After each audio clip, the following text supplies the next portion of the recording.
If you spend any time online, you've seen the theories, this idea of a cascading global conflict where all these different flashpoints just ignite at once. It's a lot to process. So today, we're going to cut through all that noise and look at what the world's top intelligence agencies actually think is going on. Let's dive in. Right, we've all seen posts just like this one. You've got people trying to connect the dots, imagining this massive global domino effect, where, a crisis in Ukraine could somehow trigger Iran, which then gives North Korea an opening, and that, in turn, gives China the perfect opportunity to move on Taiwan. It's a really chaotic scenario for sure, but it does raise a super important question. And that's the real question, isn't it? Beyond all the online speculation, what's the professional, unvarnished assessment? What are the scenarios that are actually keeping intelligence analysts up at night? Well, believe it or not, we actually have the answer.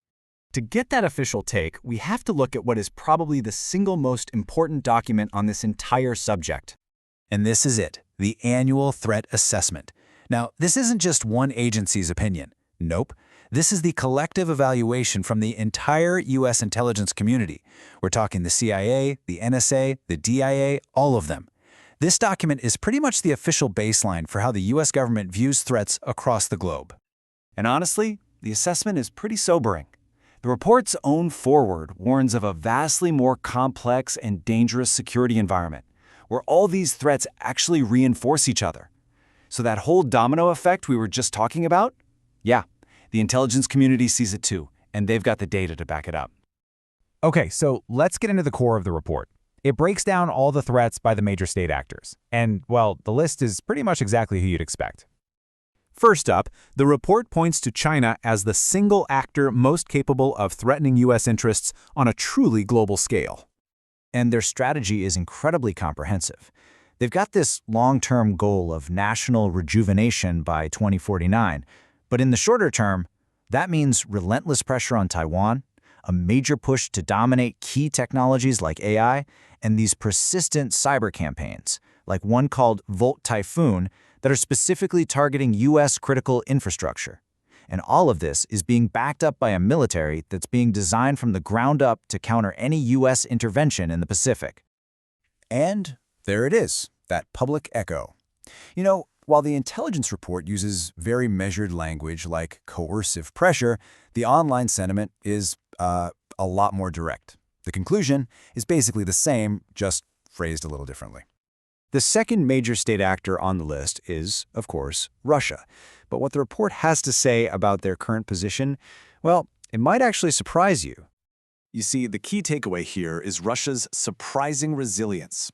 From Moscow's point of view, the war on Ukraine is a proxy conflict with the West, and they are learning some incredibly valuable real-world lessons from it. Now, while their ground forces have been absolutely battered, their strategic pillars, things like their nuclear arsenal and their undersea capabilities, those are still completely untouched. And on top of all that, they're getting around sanctions by strengthening their ties with China, Iran, and North Korea. But that resilience, it has come at a staggering human price. The DNI report estimates that Russia has suffered over 750,000 casualties. That's dead and wounded. To put that into perspective, that is more than in all of its other wars since World War II combined. And this all leads us to what might just be the most significant trend highlighted in this entire assessment: the growing cooperation between these adversarial states. So this raises the central question, right? Are these challenges all separate and isolated, or are these actors starting to form some kind of coordinated front? Well, the intelligence community's answer to that is a clear and pretty resounding yes. The report details this growing web of support. It's not really a formal alliance, but it's a very practical one. So, Iran sends drones to Russia. North Korea provides munitions and even troops. And then you have China providing the economic lifeline, along with these dual-use technologies, things like microchips that can be used in your phone or in a guided missile that keep Russia's war machine running. So the ultimate danger of all this cooperation is contagion. As the report warns, a crisis with any one of these actors is now far more likely to pull in the others, and that could potentially escalate a regional conflict into a global one. So if the threats are real and they're starting to align, how does a crisis actually boil over into war? Well, it turns out there's this really powerful psychological and political dynamic at play. Analysis from the Quincy Institute calls this crisis inflexibility. And the basic idea is that leaders can get caught in what's called a commitment trap.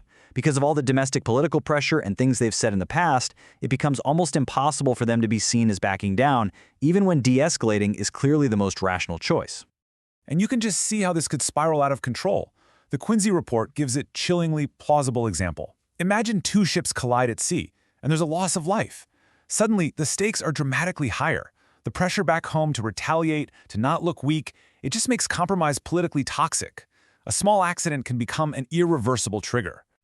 So, when you put it all together, you've got the official assessment of adversaries aligning, you've got this rising public anxiety about a multi-front war, and you've got these political tripwires that make de-escalation so incredibly difficult. It all leads to one deeply uncomfortable question. Is the era of great power peace finally coming to an end?